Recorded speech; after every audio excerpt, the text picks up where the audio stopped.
Welcome back, everybody, to Binford Chronicles. How are you today? Well, look at me. I'm back in the ring again.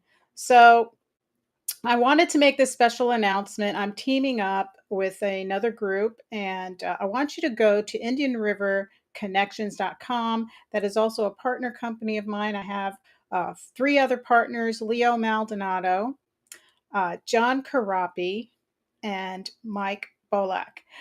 These are great guys that I get to work with every day. Well, not every day, but every time we're on podcasting, and we're always collaborating, trying to make things greater and better. And we are the new and upcoming podcasters here in Indian River County. We have a great three great contributors that we bring on every Friday on the board report. And you can also get to that if you go to IndianRiverConnections.com. And that would be Thomas Augustus, editor and chief of the Sunshine Journal. You can find him at Thomas Augustus Substack.com. I hope I said that right, Thomas. And we also have Kevin McDonald, who is the previous school board member. Love his commentary, love what he brings to the board report. And of course, Jennifer Pippin with Moms for Liberty. You know, Indian River County has been an awesome county for people that have advocated for you and me, for our kids, for the town. And it's a really great place to live here in Indian River County and have all these great people working to try to keep our residents informed, to participate in our politics. It's really important. And I think people that have not even been involved in politics their whole life. I'm sure you all, if you all are hooked up to X, you know about the lady that was at Gold's Gym that went on Newsmax. I think it was Rob Finnerty that interviewed her. And she was like, I'm not a politics person. I just live my life, and that's how most Americans are. And that's why we're here in these situations that we are in today, right? Because we all enjoy liberty so much that we take it for granted and don't realize that in order to keep it, we have to be involved in the policies that are taking place that affect us. And it affected her. Why? Because she was in Gold's Gym in the dressing room and she was standing there in her birthday suit. And some guy, if you saw him, he totally looks like a guy, went in there and was like looking her up and down, staring at her with his clothes on. So he put some earrings on and just, you know, walked a little funny, but the guy totally looked like a dude. So what's happening is a lot of people are starting to get engaged, and that's why me and the partners, Mike, Leo, and John got together and we were like, we really love this community, but not everybody really is keeping them informed on another level. You always get to hear the liberal side of things, and we kind of want to bring a little more to the plate to show you another side of it. And that's really important. So I hope that you connect with us on IndianRiverConnections.com. We have IRC Media. We also do studio. If you need a studio, if you want to do podcasting, we can set you up with that. Mike is our producer, and he does an excellent job. Moving forward, we also have Shattering the Narrative, all about informed consent, and it has a lot to do with the drugs that are being put into our children today. Sheila Matthews is fantastic. She's been doing this for 2 decades, for at least 20 years. And she's been a huge advocate, and she's going to be bringing to the table at some point how to get bills written or passed. She's very informative. I really want to learn from her on how to do that and I'm going to ask you guys to do this. Take a day off work during sessions. Hook up with a group like Republican Liberty Caucus. They're libertarians, but just hook up with somebody like that goes to Tallahassee during sessions to see what it's like to be a citizen lobbyist. And it'll cost you a little bit of money. So if you get with a group, you can share a hotel room. I did it several years in a row. I got a little busy and I was out of work for a little while there, so I didn't go because it'll run you if you go by yourself and you don't share a room, it'll run you about $400 for the weekend. Or for the 2 days that they go. But it's really important for you to go because for every one person that shows up, you represent a certain number of constituents in your town. So it's really important for you to go up there. And then when your representatives are up there and they see that you're taking the time to come up and then bring that information back to the constituents, that really means a lot to the representatives. So I really would love to see you guys get involved with that. If you need groups, please feel free to contact me. You can contact me at indianriverconnections@gmail.com, or do the chats, put a chat in there, or just reach me on my Facebook. You can go to Binford Chronicles on my Facebook and you can message me there. And I will do the best I can to hook you up with somebody. Tonight, I wanted to talk about Mamdani and the win. Not necessarily his win, but I'm concerned about women. I saw a lot of women interviewing and they were totally didn't know what the policies were, but were into the free stuff, but don't realize how dangerous Islam is for us women with the liberties that we've grown up with and live with and now have. We've seen through the last few years, it feels like a decade's already passed, but we've seen our women's rights being stripped to the point where, like this woman that went on Newsmax, she was in the ladies' room and our private spaces are being violated. Women are a complicated being. Any real man knows that, right? There's a certain time of the month, either you're lucky you have a woman that doesn't get affected, or you've got that woman that's affected and you're like, whoa, just put a Hershey in your mouth every time she asks you something so that you don't have to give the wrong answer. But we are a complicated being. There's a lot of things that happen with our body. And it humbles you because you want that privacy. We are a special being. We are beautiful. We are amazing. We're flowers. We can be vicious, but mostly we are the comfort of a man. We are special and we should have our spaces. Anyway, let's move on to Mamdani. So there's a couple of sound bites that I want to share with you and hope that this message gets across because we are literally experiencing jihad. Jihad is in full force right now. And if you don't know what jihad means, I'm going to explain it to you. Jihad is actively working to convert Christians, Jews, and non-believers to Islam. And you do it any way you can. You spread the message of Islam to build Muslim communities all over, in all the boroughs, in all the states, all over the world. The entire world should be dedicated to it. Allah, sorry about that, Allah, Islam, and Sharia law. And jihad starts out peacefully. So the peaceful part of jihad, you're going to see in these clips. But we are, my friends, we are in the motions of jihad right now. Do not be fooled. We are experiencing jihad. Let me show you this soundbite. Now it's getting through Congress. So before it was by the sword, now it's getting themselves into parliament and then making laws that act as the sword, the Islamophobia law in Canada, M103. Yeah. Muslim Brotherhood. I find that there are only two things which are open to our movements. Ballot or bullet, nothing in between. I used to say that democracy is haram. Now I say participation in democracy is our jihad.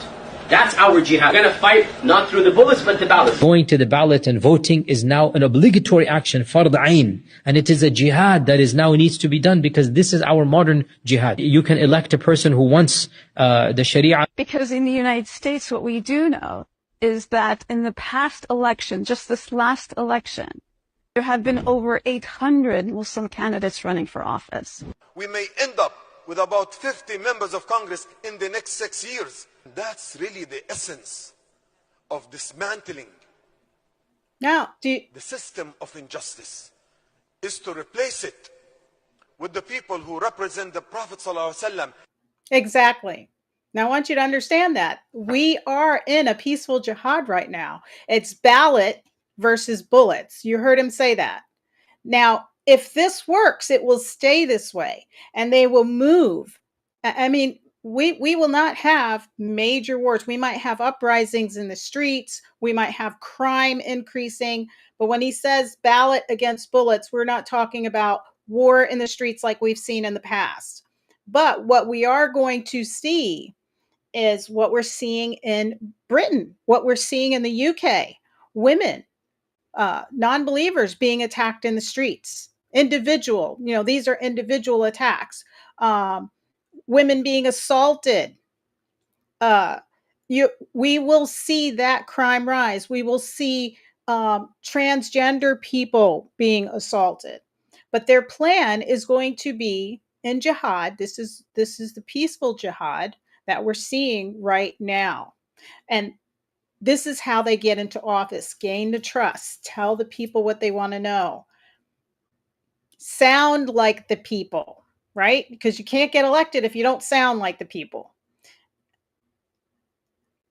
You're not really assimilating, but you are convincing people to like you, to follow you, to think that you have a peaceful governance and religion. But in reality, it's not the same as our Constitution. They cannot follow our Constitution because women are more of an object in Islam. You can have, the minute you start to menstruate and you reach puberty, you're ready for marriage. You're ready to start birthing children. You're ready to start creating life. And in creation of life, you're creating more of Islam, a stronger Islam. You're creating a community. You're creating strength in that community, in that governance. I have another soundbite, and this is talking about even the higher pillars, like not just filling seats in school boards and city council, but how high can we go up the ladder to control the laws that we need to control as Islamists to make that transition? Let's hear that soundbite. One day you're going to be the president of the United States of America. No one, koi Michael Ali, who can stop you from becoming a president. Dream big, have a vision. Because if Barack Hussein Obama can be a president, Suhaib Jawad cannot be a president. Tell him. He's going to be a president. He's talking about that the Muslims will take over Mecca. They used to laugh at him. What happened? What is Mecca now? Where is Mecca? It's coming. Change is coming to America. And what is Allah telling us? Kuntum khayra ummatin. You are the best of nations. You're better than everybody else. That's what Allah is saying. Let's work towards that. Let's work towards a Muslim mayor. Next election that comes in, nominate people for the school board of education. Next election that comes here, nominate people for the local township. Begin the demographics change. People converted. There's a big, huge conversion going on in this country. Where are the converts? They just convert and they're gone in the wilderness. The other thing, children. Muslims have the highest population. Average, they did a Pew Foundation did a research study, Pew Foundation, and they said that Muslim household average is 3.4 child per family. The white American has 1 child per family. We're already beating the march because these are voters. These are not just babies being born in hospitals. These are voters. That's the way a politician looks at it. We have to change the framework and start looking at things from a different lens, different angle for future. You're not going to change society today in your lifetime, but you think about your grandchildren. Did you hear what he said earlier?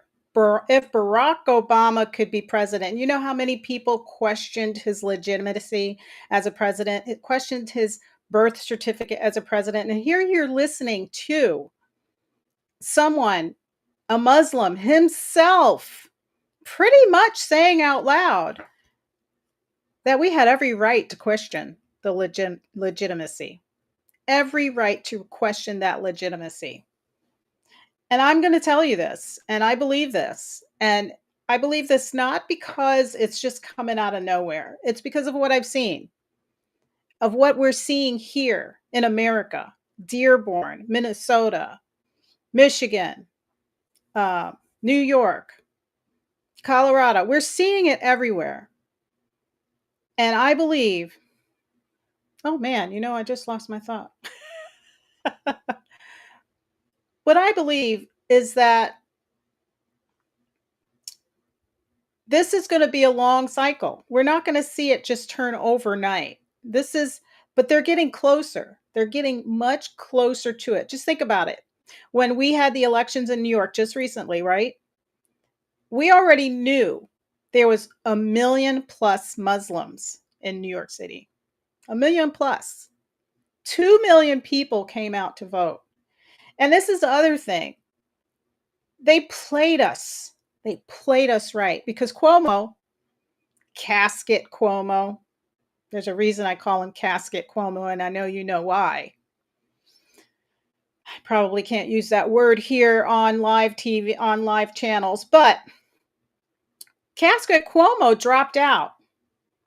He's being funded by the same person that's funding Mamdani. Mamdani. And then he jumped back in, right? They relied on the fact that Americans who weren't voting for Mamdani, Americans that wanted to vote for Sliwa, if Cuomo jumped back in the race, those staunch Americans would stay with Sliwa and the rest would vote. They would vote for the lesser evil. We do it every time. We do it every time because we don't have the cojones to fight the fight. We choose evil over good every time. Every time, the lesser of the evils. We don't just jump on board, start promoting the good, start, talking about it all the time, start throwing money at the good. No, we didn't do that. We could have did that. Instead, we had people endorsing the bad. Remember when Jesus was put up there next to Barabbas? They voted for evil. They voted for the evil criminal over good. It's been happening for centuries. And they played us. That's my observation of it. I would have stuck with Sliwa. Why? Because I come from New York and I know that Sliwa loved New York and he would do anything to the point where he wanted to make sure he was available, that he was not giving up on New Yorkers. And New Yorkers did exactly what the left expected them to do. They chose the lesser evil. Why? I think it was Rob Schmidt that said it. It's not, you have to be pragmatic. Do you think these Muslims are pragmatic? They are strategic, very strategic. There's no strategy in picking the lesser evil at all. The strategy is throwing them off their game. And if they realize that we weren't going to worry about party lines at that point, we were supposed to be worrying. You know what we were supposed to be worrying about? Good and evil. Because we are in a war of good and evil. It's a religious war, guys. I don't care whether you believe it or not. This is a religious war between good and evil. And New York was tested. And New York went for the lesser evil, which was already being funded by the evil. So anyway, that's where I stand there. And I want to say this. When the numbers start to grow even more, there's going to be some Muslims in there that are going to be impatient. They're not going to want to wait this long haul of taking over representative seats. They're going to want to see more action. It's almost like a desire to want to see it, because they believe wholeheartedly that everything they do, whether it's good or bad, if they're doing it for Allah, it's the major reward. So I'm going to play this soundbite for you. This is all jihad, remember that. And it's time for them in this soundbite. The message is going to be, what risk are you willing to take? Let's listen. And the true believer knows that none of this is in vain, that this is all jihad, that this is all ibadah, and that this is all counted for by Allah subhanahu wa ta'ala. And so the conversation of doxing, the conversation of getting arrested and suspended, I think it's time for Muslims to start to say, all right, so what? Do what you want. I'm gonna do what I gotta do, because it's about time to do that. And I know everybody has their own families and has an education and everything. It's just a question. We don't want to get doxxed, and we don't want to get suspended, and we don't want to get arrested. How gangsta are you? That's just my question. How much are you willing to do it? And I know everyone has their own risk levels, but at the end of the day, that's a question to ask ourselves. How committed am I to this? To what extent of my personal material gains am I willing to sacrifice for this bigger noble cause?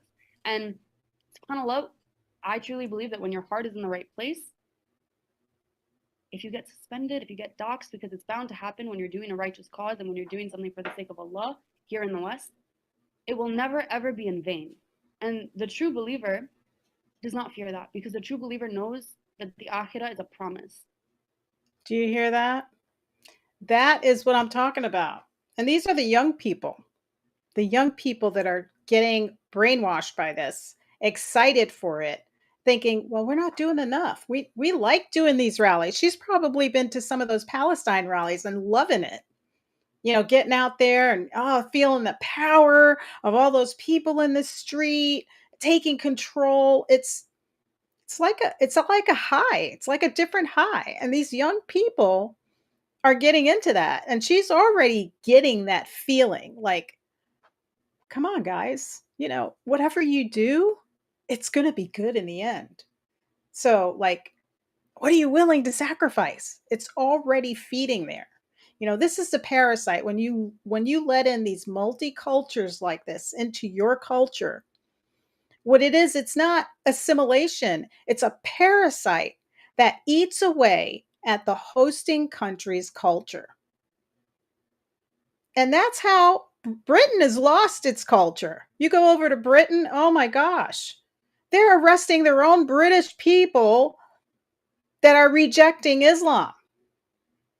Imagine that. You're in your country being respected because you're expressing that Islam is a danger to your country, and they're calling it Islamophobia. Yet their women are being assaulted. People are being assaulted. Streets are being taken over. Like I said earlier, I lived in New York City. When I walked in Manhattan on a busy day, because it's always busy, Big Apple, you're running 100 miles a minute. From the subway to the streets to crossing to walking the block to getting upstairs to your job. It's 100 miles. You're like on speed. People that walk in New York, they're like at a slow pace run. Literally in walking mode. And girls in heels, I did it myself. I ran in those 4-inch pumps across the streets. Their walking speed is probably 3.5 miles per hour to 5 miles per hour, just walking. And you pass so many cultures of people, but you're all experiencing Americanism in that. The difference between that time and today is I might be running across the street and come at a dead stop because there's a bunch of asses bent over in front of me and a Don playing in the street.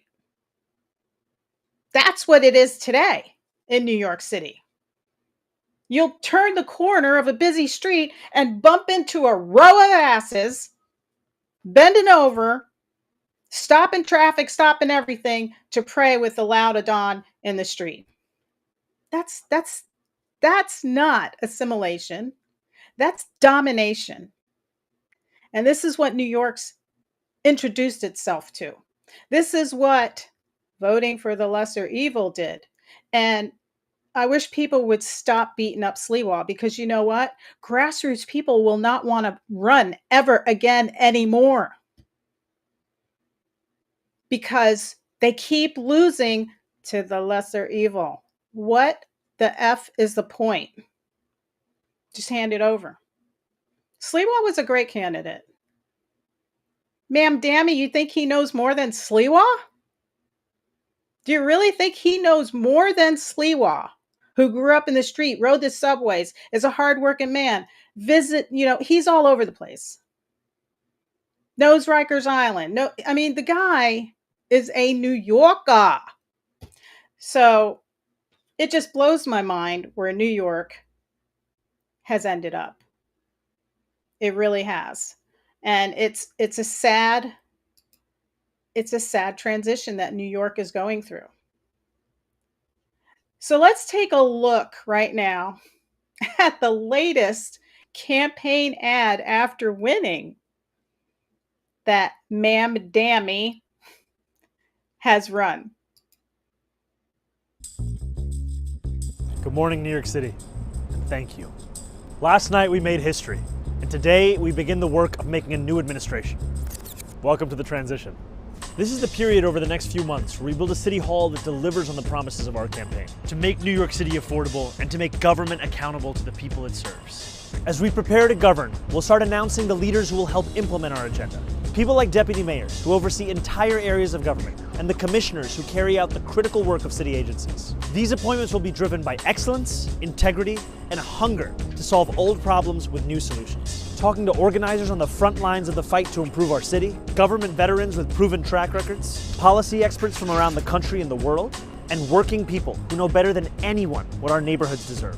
And this will be a period, like the campaign we ran and the city hall to come, defined by transparency, because New Yorkers deserve a government they can trust. Imagine that. So nice. That was a great campaign, music in the back, getting ready for taking over. But, he did talk about getting people into place, deputy mayors, commissioners. We're going to, work for the people. It's a new transition. It is. It's going to be a huge transition. And I'm curious to find out who he puts in place in his office seats, who's going to help out. Because if this is jihad, and jihad means you're going to help get more Muslims into office seats. Look what happened to New Jersey. What is that? I can't remember which part of New Jersey it is. But in New Jersey, they've got the city council, city mayor, city police is a Muslim police. I mean, they even named a street Little Palestine. And that's how you do it. You take it over with your Islamic representatives, and then you slowly change laws. You make those changes on the local levels. And then are people going to pay attention enough or try to fight those constitutionally? They're very smart. These are very smart people that are using our own Constitution to make laws and to fight laws. Kind of like Dearborn, Michigan. There's Hamtramck, Michigan. I was watching a video on Hamtramck, Michigan, where they were playing the Adhan so loud. And they were using some law about church bells, because church bells play at 12 o'clock. They play at every day at 12 o'clock. So now they were using that law to play the Adhan loud 5 times a day. That's how they were getting around it. So that's just an example of how they use our own laws against us. Freedom of speech, religion. They try to use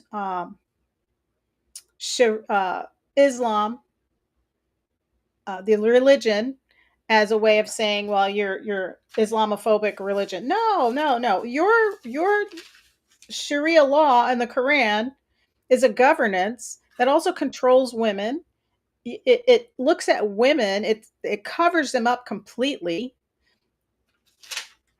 They're not allowed to leave their house. They're supposed to be chaperoned. And this is when you really start getting, when they really start getting in control of it. Right now, you girls that are joining and converting and wearing your little headscarves, and you're lightly covered now. But as it progresses, because this is Islamic Brotherhood, as it progresses, it's going to become more restrictive. They can't bring all that restriction in all at once, because then it's too crazy. I need to get a sip of water because my mouth is dry.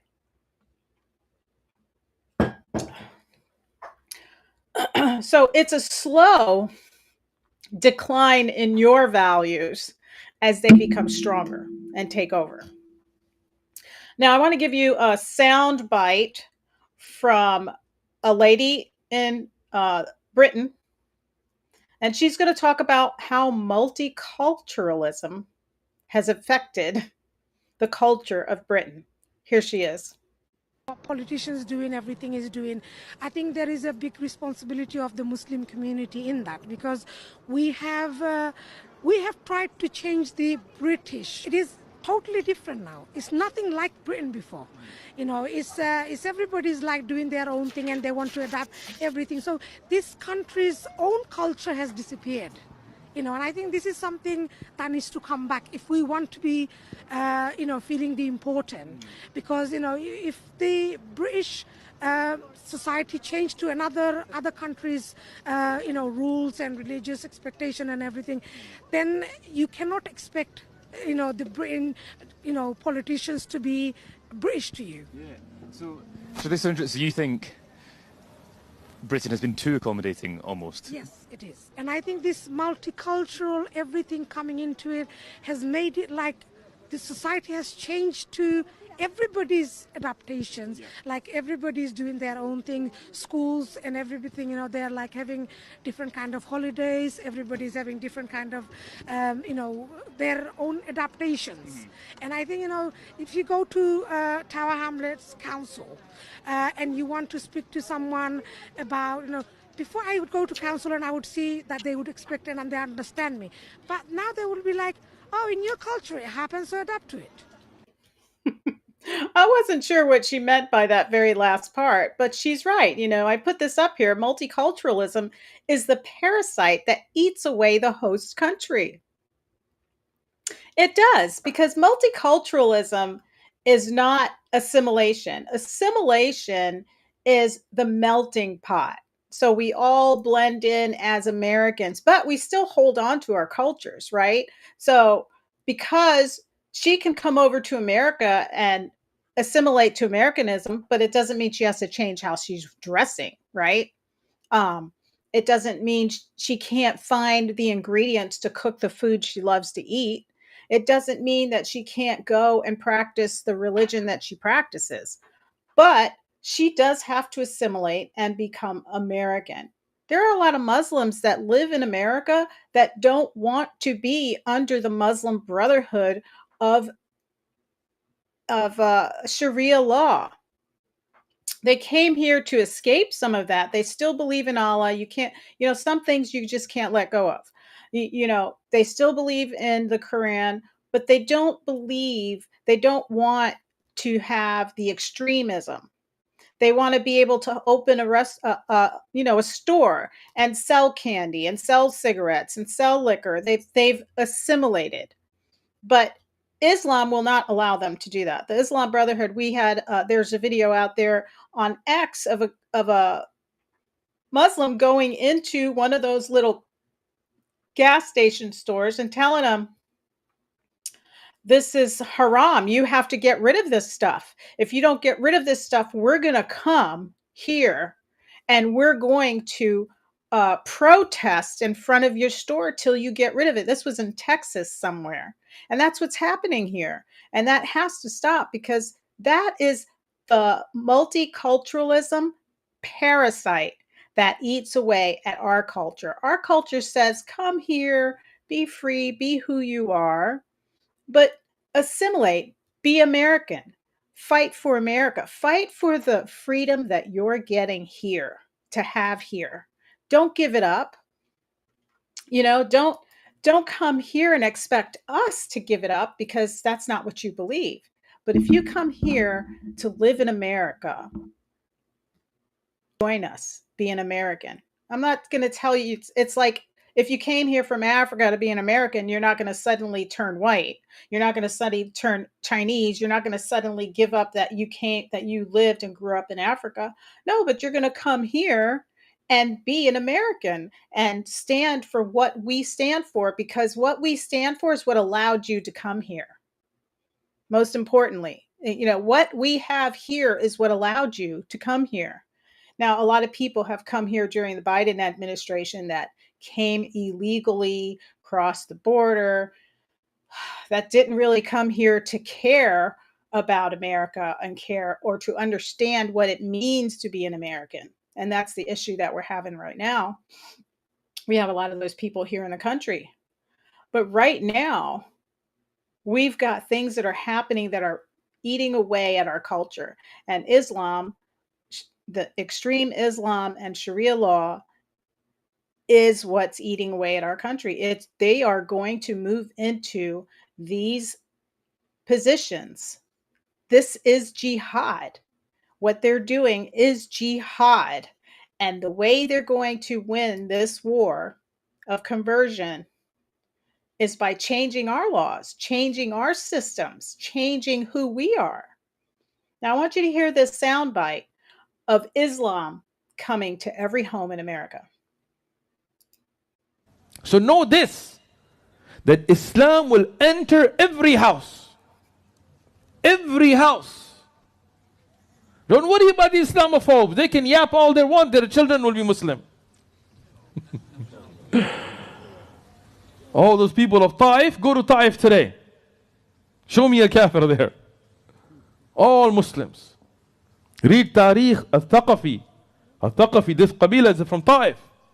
Great mujahideen, great ulama, they came from the children of those they used to throw those stones. So Islam will enter every house. What's the question? Are me and you going to be a part of it? Are we going to take that become that sabab, that means, so that Allah puts all of that in your hisab? So you can be a part of this great victory that's coming, and wallahi it's coming. It's coming in every house, in every country. Today here in Australia, subhanAllah, I'm sitting here in a masjid that we have people all the way out past the second place. Look at this. Who could have imagined these many Muslims in Australia? And it's not going to stop. You can stop immigration, you can stop whatever, you can do Muslim bans. Wallahi, it's not stopping. Because the Prophet ﷺ said it will enter every house. Today, from some of the staunchest enemies of Islam, preachers and pastors, you see Muslims. We know them, we deal with them. Some of them that are still in the church, that still hide their Islam, I know them. But they are Muslims. Do you hear this? I want you to focus on this, because this is what's happening in America.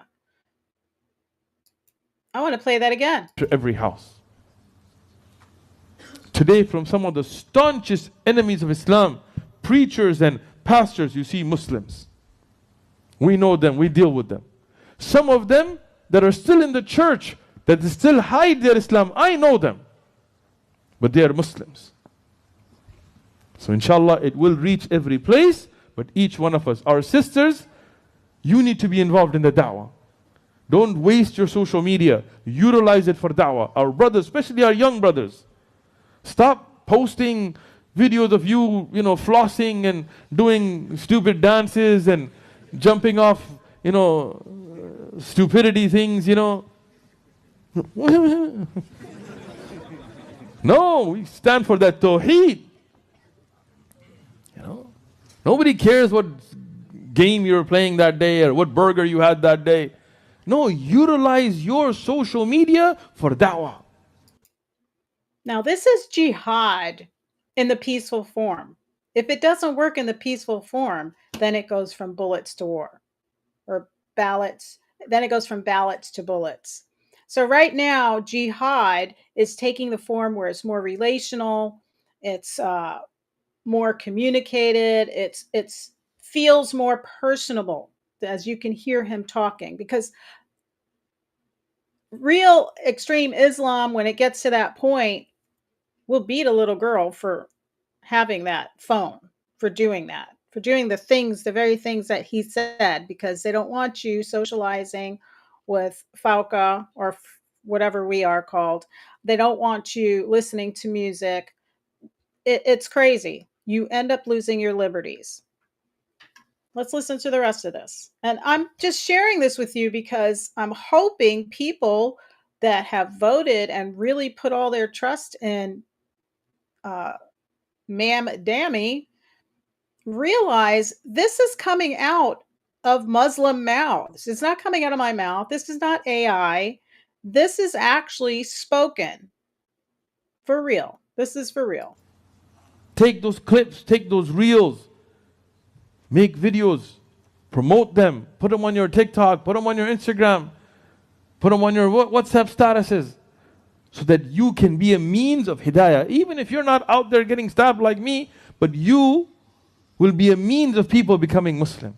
If you have wealth, donate with your wealth. You know, when you're at the park, somebody talks, hey, you believe in that Islam that be chopping off hands? Yeah, I do. I think it's better than what you believe in. And you're not stealing something small, it's more than a 1/4 of a gold dinar and thing. You're just stealing because you want to cause corruption and this and that. Chop off a hand in public.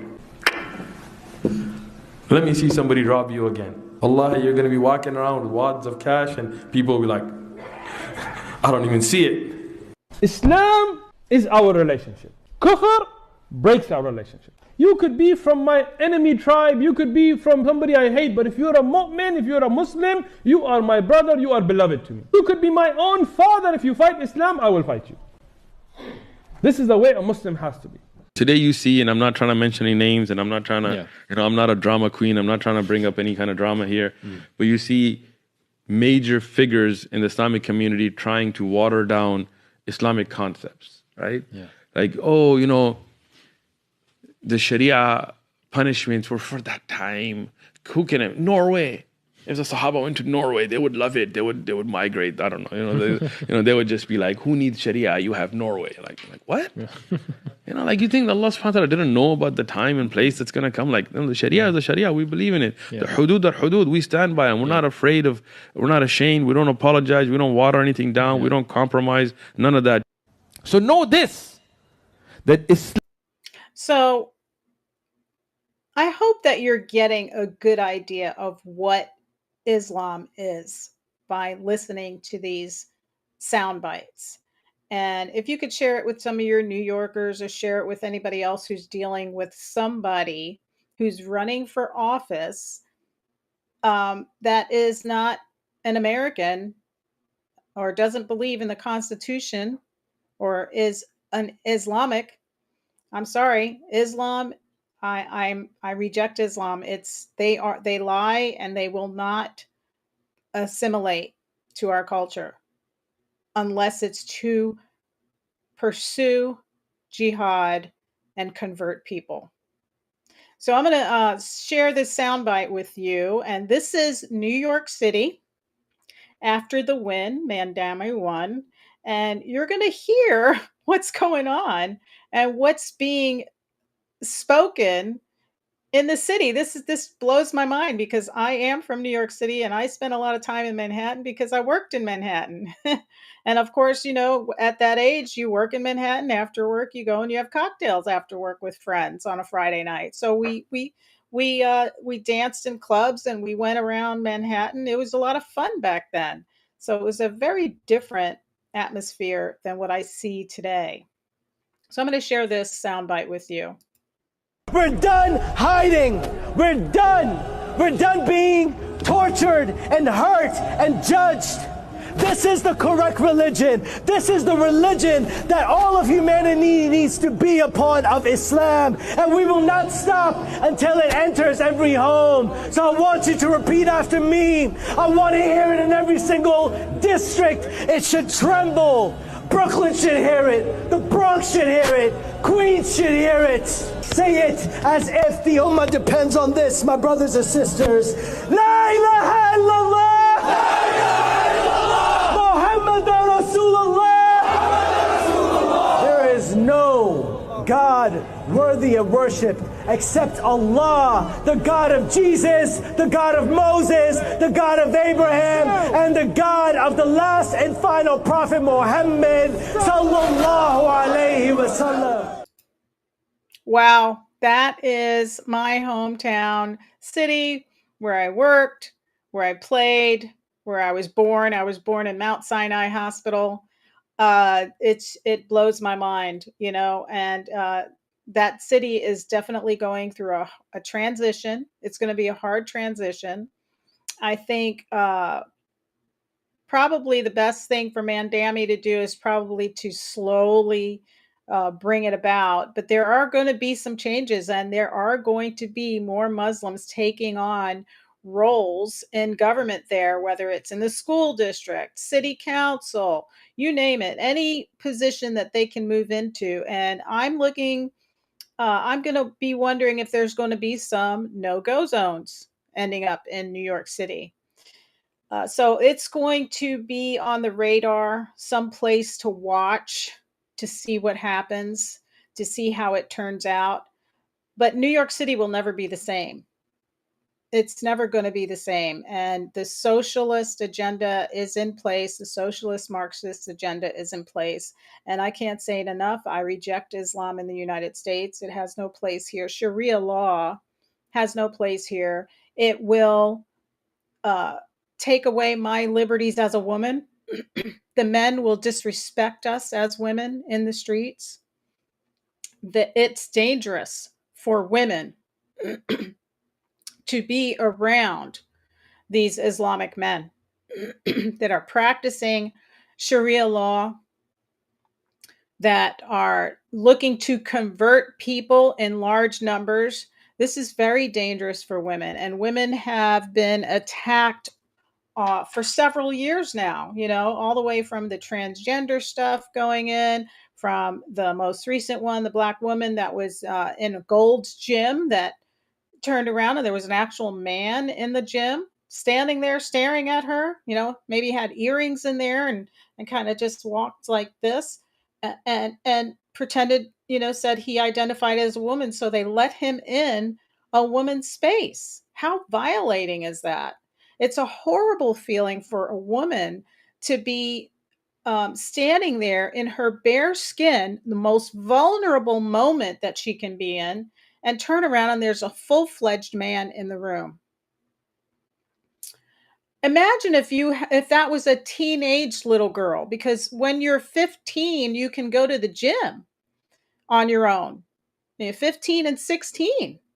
What if that was a 16-year-old young lady standing there and turned around? You cannot take that moment in time away from that young girl. You can't take it away from a mature woman. That happened. You can't take it back. And it's violating. It's something that you can't wash off your skin the way it feels. And for her to lose her membership, for her to be treated as if she did something wrong. It wasn't too long ago. I remember when I was a teenager in New York City, there was some women, there were some assaults going around, and they were making news, and women were being violated and attacked. And some women, they were talking about, I remember them talking about it in the news. There was one woman that didn't have underwear on under her dress. She just didn't wear underwear. So they kind of acted like, the media was talking about how it was a woman's fault if she wasn't wearing, why was she not wearing underwear? And it's like, who cares? If she had a dress on, maybe she couldn't find underwear that didn't give her a rash. Who cares? It's her moment. It's her body. You cannot touch it unless she lets you touch it. And we're back to those times where women, what we say and what happens to us means nothing. Riley Gaines was attacked. Riley Gaines had to go compete against a full-fledged male. They gave the girls counseling, and it wasn't even a reality to the girls till they were faced with it. They gave the girls counseling so that they would be prepared to be standing in a room in their birthday suits, bare skin, in front of a full-fledged man. So this is very dangerous for women, especially. It's dangerous for our country because multiculturalism, I can't say it enough, it is the parasite that eats away at the hosting country's culture. And like that one woman said, it's your own adaptations. You're not assimilating, you're adapting to your own adaptations, and you expect everybody to adapt to your adaptations in their country. It's crazy, but I wanted to show you these sound bites because I'm hoping you can share it with some people who really think that this is nothing to worry about. It's really something that's concerning. It's spreading. We just read up on Dearborn, Michigan, read up on UK, read up on Britain, see how this is affecting the world. But it's here. It's here in the United States. And as an American, I will not vote for anyone who's Islamic, because Islam has no comparison to our Constitution. It's antithetical to our Constitution. And when you take an office seat, first of all, you should be a born American. You should be born American, and the Constitution should be number one. And you should not take office like Ilhan Omar does and defend other countries. You should never take office and say, I am Argentinian before I am American. The minute you say that, and that's an example, I'm not saying anybody said that, but that's an example of what somebody said about their own culture. I am this before I am American. That should automatically eject you from that seat, because you are American first. Your culture will always be part of you, but you are American first, because we need America first people to protect this nation, to defend this nation, to keep the Constitution strong, to work by the Constitution, to work with those principles and values and not work on your emotions. That's what we need in office, not what we're getting. And we need our younger generations to be in love with their country, to love their country so much that they want to be involved in its politics, because it's the politics that set the policies for all of us, for you, for me, for the nation, for the states, when the states make their policies. And that's what keeps it all going. So I wanted to end this with Mamdani challenging Trump for you guys. So here's this clip. So hear me, President Trump, when I say this. To get to any of us, you will have to get through all of us.